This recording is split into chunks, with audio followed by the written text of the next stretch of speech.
আজকের এই নির্বাচনী প্রচার ভাই একটু ব্যাগা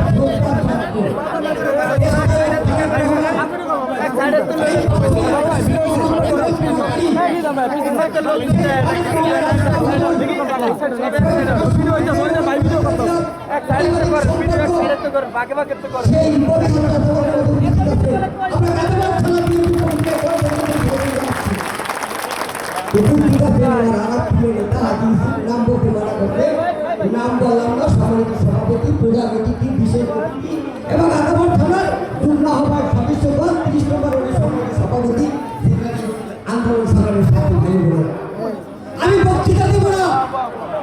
আজকে বক্তৃতা দিবে আমার প্রধান অতিথি, যার অপেক্ষায় আপনারা 3 ঘন্টা অপেক্ষা করেছে। সেই ববি হাসান বক্তৃতা দেবে, তার কথাগুলো আমরা শুনবো।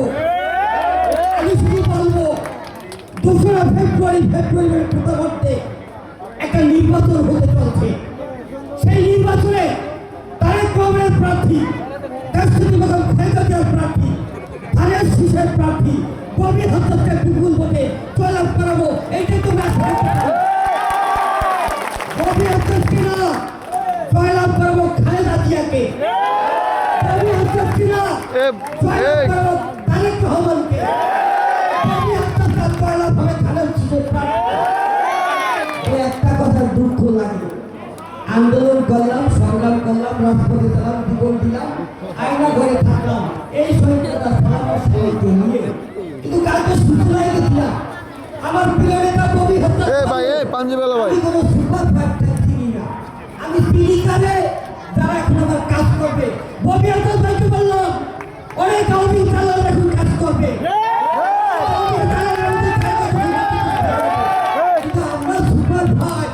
রাজপথে ছিলাম, আন্দোলন সংগ্রামে ছিলাম, গুলি খেয়েছি। এই হানিফ মৃত্যুর কাছে লড়াই করেছে, অনেক নেতারা লড়াই করেছে, তাদেরকে সম্মান দিতে হবে, সম্মান দিতে হবে। কারণ আমরা রাজপথে ছিলাম, আমরা নেতৃত্ব দিয়েছি, আমরা সকলের দিকে তাকাই চিনি। আপনি আসলে নতুন, আমার প্রিয় নেতা, অনেক দালালরা এখন এসে কাজ করবে আপনার সাথে।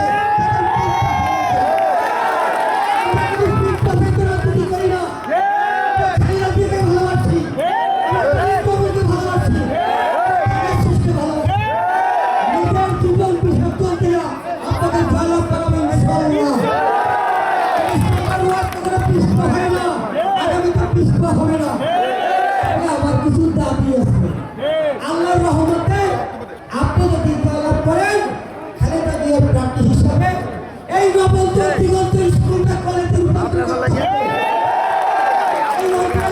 পানির পাম্প বসাইতে হবে। ওই যে তিনবার জমিয়েছে উদ্ধার করে এটা খেলার মাঠ প্রতিষ্ঠা করতে হবে। আমার প্রতিটি কর্মীকে আপনার সন্তানের চোখে দেখতে হবে। গুলি খেলছে, এই যে রাজু একটু সময় আগে আপনার ফোন করেছে সময় একটু সময় আপনাকে বলে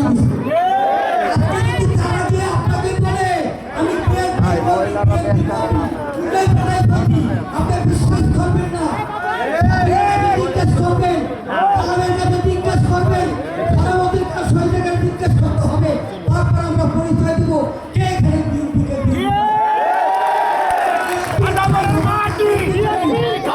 বিএনপির ঘাঁটি, আটাবাড়ের মাটি, তিরিশের ঘাঁটি, আটাবাড়ের মাটি, বিএনপির ঘাঁটি। মনে রাখবেন, আপনি কাউকে 4,000 পোস্টাল দিবেন, 3,500 বিক্রি করে খাইবে দোকানে, লাগাইবে না। ছবি উঠতেছে।